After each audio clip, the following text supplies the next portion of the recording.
Olá, seja bem-vindo a mais um vídeo do projeto de Casa em Casa. Nós estamos falando sobre o Sermão do Monte. Nós falamos no vídeo passado sobre o homicídio e falamos que o homicídio começa no coração. Mas agora Jesus está numa sequência de assuntos porque ele está reinterpretando a lei.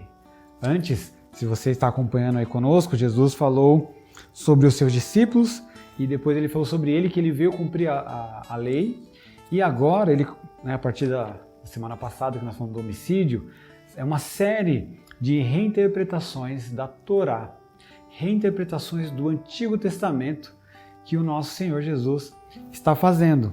E hoje é o mesmo assunto, sobre, na verdade, a mesma perspectiva. Ele vai olhar a partir agora não do homicídio, mas do adultério. Versículo 27 de Mateus capítulo 5 diz o seguinte: vocês ouviram o que foi dito, não adulterarás. Mas eu lhes digo, Jesus vai começar a interpretar, qualquer que olhar para uma mulher e desejá-la, já cometeu adultério com ela no seu coração. Calma aí. Vamos pensar bem. Quando o cristão pode se divorciar? Vamos ler um pouco abaixo? Versículo 31. Foi dito, aquele que se divorciar de sua mulher deverá dar-lhe certidão de divórcio, mas eu lhes digo que todo aquele que se divorciar de sua mulher, exceto por imoralidade sexual, faz que ela se torne adúltera. E quem se casar com a mulher divorciada estará cometendo adultério.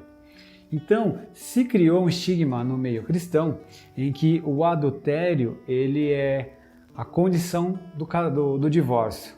Só que Jesus vai dizer que quando nós olharmos um olhar desejoso, nós estamos cometendo adultério. Então, hoje Jesus está sendo alguém extremamente liberal, dizendo não, de fato, por qualquer coisa vocês podem se divorciar. Ou ele está dizendo, vamos pensar bem, se o ato, a imoralidade sexual, que não necessariamente é um divórcio, tá?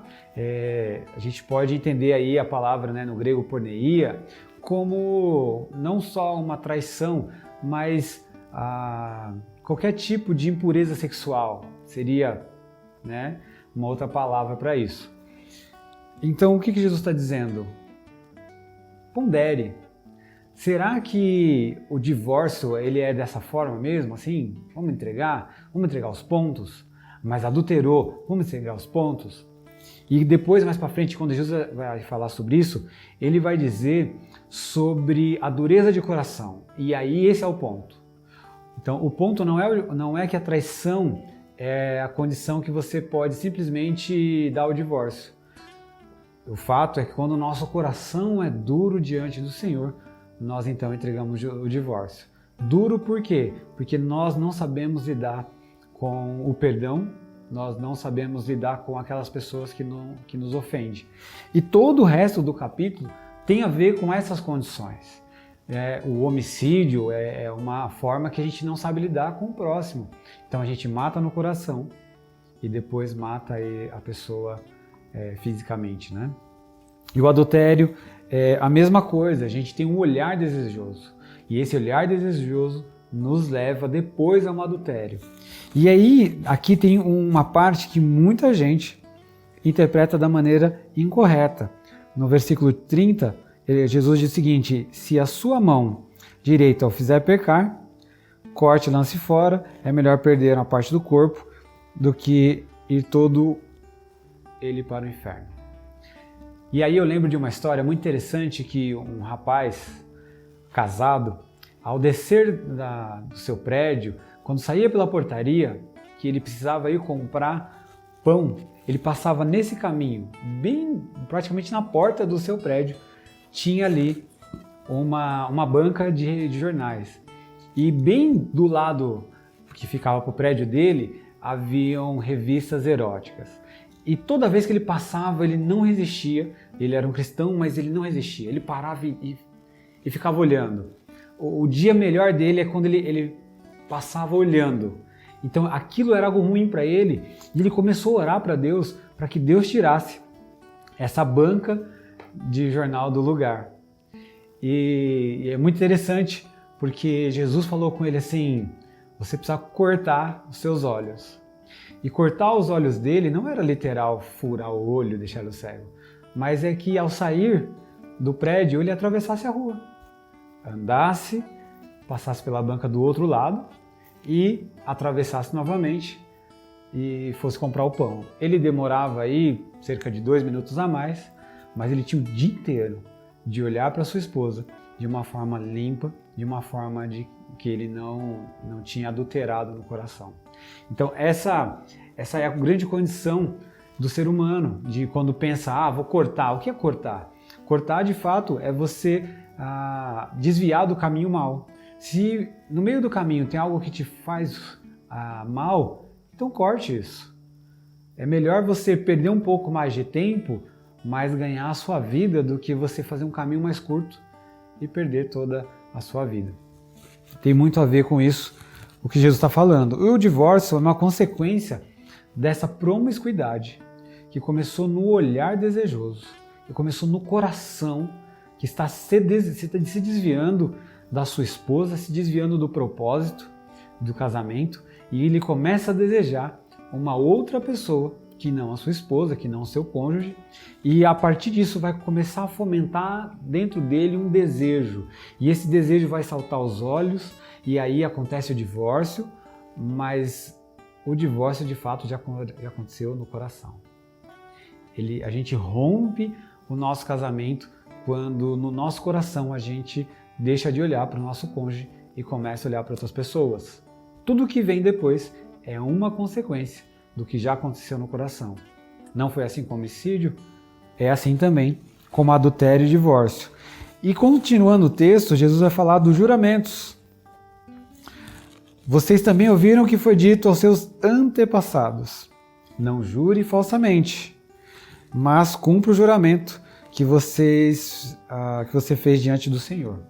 E Jesus está acabando com esse negócio de juramento, porque naquele período, o juramento, eles estavam... Sabe quando você era criança e você dizia assim, eu juro pelos meus pais, eu juro pela minha mãe mortinha, né? E isso trazia um peso para a palavra. Olha, não, colocou a mãe, colocou o pai numa situação, então ele não está mentindo, de fato, ele está falando a verdade. Jesus está dizendo assim, para com isso, porque tem coisas que a sua palavra não está valendo mais. Ela só vale a partir de um juramento muito sério. Então, quando a gente jura por Deus, então a gente está trazendo Deus para a nossa conversa. Mas Jesus está dizendo que Deus está na nossa conversa o tempo todo. É por isso que nós não precisamos jurar. Então, que o nosso sim seja sim e o nosso não seja não. E o que passar disso, o que for algo duvidoso, a procedência é do maligno. E se você lembrar João capítulo 8, quando Jesus está dizendo umas palavras muito firmes, dizendo, vocês são filhos do diabo, porque o diabo é mentiroso e vem mentindo desde o começo da terra. Então, para o cristão, não tem meio termo. A palavra do cristão, sim, é sim. O não, é não. Não tem como negociar. Por quê? Porque quando a gente está fazendo isso, de fato, o nosso coração, voltando de novo, é que está impuro. O nosso coração é que está desejando outras coisas além da verdade. Está desejando a mentira. E quando começa isso no nosso coração, nós estamos divorciando da verdade que nos liberta e nos aproximando da mentira que nos escraviza. Portanto, nós precisamos cuidar do nosso coração, porque o homicídio começa no coração, o adultério começa no coração, o divórcio, a raiz é o coração, e os juramentos, ele precisa começar no nosso coração, na nossa disposição em obedecer ao Senhor, independentemente das circunstâncias. O Senhor está nas nossas relações, na nossa conversa. E Jesus continua, versículo 38, vocês ouviram o que foi dito, olho por olho e dente por dente. Mas eu lhes digo, não resistam ao perverso. Se alguém ferir na face direita, ofereça-lhe também a outra. E aqui Jesus está fazendo algo muito legal, ao mesmo tempo que é outro versículo muito mal interpretado nos nossos tempos. Porque quando a Torá ela vai falar assim, olho por olho e dente por dente, ela não quer dizer vingança. olho por olho é uma forma de justiça uma justiça justa, né? Nós brasileiros entendemos que tem justiça que não seja justa, ainda que isso não seja justiça nenhuma. Mas é assim, se eu, naquele tempo, roubei a ovelha do meu vizinho, ele tem o direito de pegar a ovelha de novo. Se eu, sem querer, ao roubar a ovelha dele, eu acabei, nesse processo, matando, então ele tem o direito de matar uma ovelha minha. Percebe que isso é um limitador da justiça ou da nossa vingança? Porque por nós ficaríamos tão revoltados se a gente olhasse para alguém que roubou a nossa ovelha, o nosso bem, e a gente tivesse as condições de ir fazer justiça, nós não só retomaríamos ela de volta, mas possivelmente nós agrediríamos se não trouxéssemos aí 2 ovelhas.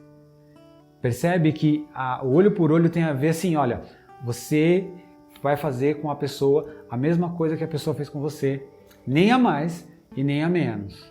Então isso tinha a ver com justiça. E aí Jesus, ele inverte isso, ele fala assim que justiça não é isso. Na verdade, a gente precisa exceder essa justiça. E a gente precisa dar a face. E aí vem outro versículo muito mal compreendido, como se alguém que bateu literalmente em nós podemos deixar que ele arrebente a gente ainda mais. Não é isso. O que está dizendo é o seguinte, né? E ele dá esse exemplo aqui. Quando alguém pede alguma coisa, meio que dizendo que é dele, então entregue. Entregue com abundância, entregue mais. Porque talvez ele perceba que ele está cometendo injustiça. E nesse constrangimento, ele possa voltar e ir atrás e de repente falar assim, não, desculpa, eu tô querendo a mais e isso é de fato seu. Então, Jesus está querendo fazer uma justiça do constrangimento. E parece bobo, Jesus parece que está ensinando uma coisa assim que não funciona, principalmente quando a gente pensa nos nossos dias. Mas você pode pegar qualquer pessoa que se ela for fazendo isso e toda vez for um cristão, o texto diz que a gente junta brasas vivas, né, sobre a cabeça da pessoa. Isso começa a mexer com ela. Fala, por quê?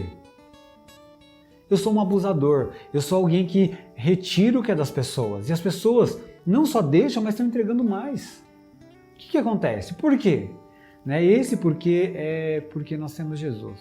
Porque Jesus nos ensinou a não retribuir nem na mesma moeda. Piorou o mal com o mal. E por último, Jesus vai falar, vocês ouviram o que foi dito, ame o seu próximo e odeie o seu inimigo. Isso não está na lei, mas era uma rotina comum de Israel em dizer assim, nós precisamos amar os nossos irmãos e odiar os nossos inimigos. O que é uma falácia quando Jesus chega para tratar isso. Porque, e aí, óbvio, né? Eu também não disse isso na vingança, né? Mas se a nossa vontade de pegar da pessoa tiver ainda assim, não, eu quero só o que é meu, porque é de direito, o nosso coração está decidindo isso, e quando a gente decide abrir mão, é o nosso coração generoso. E aqui, quando vai falar de amor ao próximo, é a mesma coisa. Eu não vou romper com ninguém no meu coração, porque ele se colocou como meu inimigo, ela se colocou como minha inimiga. O meu coração está tão diante de Jesus, que independentemente se alguém rompe comigo, o meu coração é de reconciliação. O meu coração é dizer, a hora que você quiser, eu estou à sua disposição. E por isso que ser cristão, você precisa ser muito homem ou muito mulher. Porque não dá para pegar qualquer parte. E é muito legal porque o texto termina assim, portanto, sejam perfeitos como perfeito é o Pai Celestial de vocês. Ou seja, resumindo tudo que eu disse aqui sobre homicídio, adultério, divórcio, juramento e justiça, o fato é que nós precisamos ser perfeitos como é perfeito o Pai que está no céu. E essa palavra de perfeito tem a ideia de inteiro, de íntegro, ou seja, sejam inteiros como o Pai de vocês é inteiro. Nós poderíamos dizer, o Evangelho não dá para abraçar metade do Evangelho. Ou nós abraçamos todo o Evangelho, ou de fato nós não estamos abraçando nada do Evangelho. E o pastor Ed René, ele diz também que essa ideia de ser perfeito é a ideia de inclusão, né? Sejam pessoas que incluem as pessoas, como Deus incluiu a gente nesse grande projeto de ser sal da terra e luz do mundo. Eu também penso, meus irmãos, que isso aqui que nós lemos sobre homicídio, adultério, divórcio, os juramentos, a justiça, o amor ao próximo, tem a ver com as multidões. Jesus está reconhecendo as multidões, e dentro das multidões tem pessoas que mataram irmãos no coração. Nas multidões tem pessoas adulterando no seu coração. Nas multidões tem pessoas se divorciando. Nas multidões tem pessoas falando mentiras, não agindo com a verdade. Nas multidões tem pessoas que não querem sua justiça, querem vingança. Nas multidões nós rompemos com quem é o nosso inimigo. E Jesus está dizendo tudo isso, falando, não rompa. E aí nós deveríamos ler de fato esse caminho aqui ao contrário. O amor que Deus está sobre nós faz com que nós amemos os inimigos, não praticamos vingança, não nos divorciamos, não nos adulteramos, não adulteramos e não matamos ninguém. Perceba que Jesus vai construindo um argumento para chegar no final, que é o amor. E nós, quando percebemos isso, nós temos que chegar lá no final e falar assim, então é o amor que Deus derramou sobre a minha e a sua vida, que mudou o meu coração, que mudou o seu coração. Portanto, eu amo aquele que rompeu comigo. Eu amo aquele que quer retirar coisas de mim, o injusto. Eu amo para falar a verdade. Eu amo para não adulterar. Eu amo para não me divorciar. Eu amo para não matar ninguém. Que o amor de Deus seja de fato o nosso guia, esteja no nosso coração, que o Espírito Santo seja essa pessoa que nos convence do pecado, da justiça e do juízo. Vamos lá para as 3 perguntas? Então, a primeira pergunta: aonde nasce o mal do ser humano? Segunda pergunta: o que ou como eu posso agir como cidadão do reino dos céus? E terceira e última pergunta: você tem agido dessa forma? Que Deus te abençoe. Boas reflexões.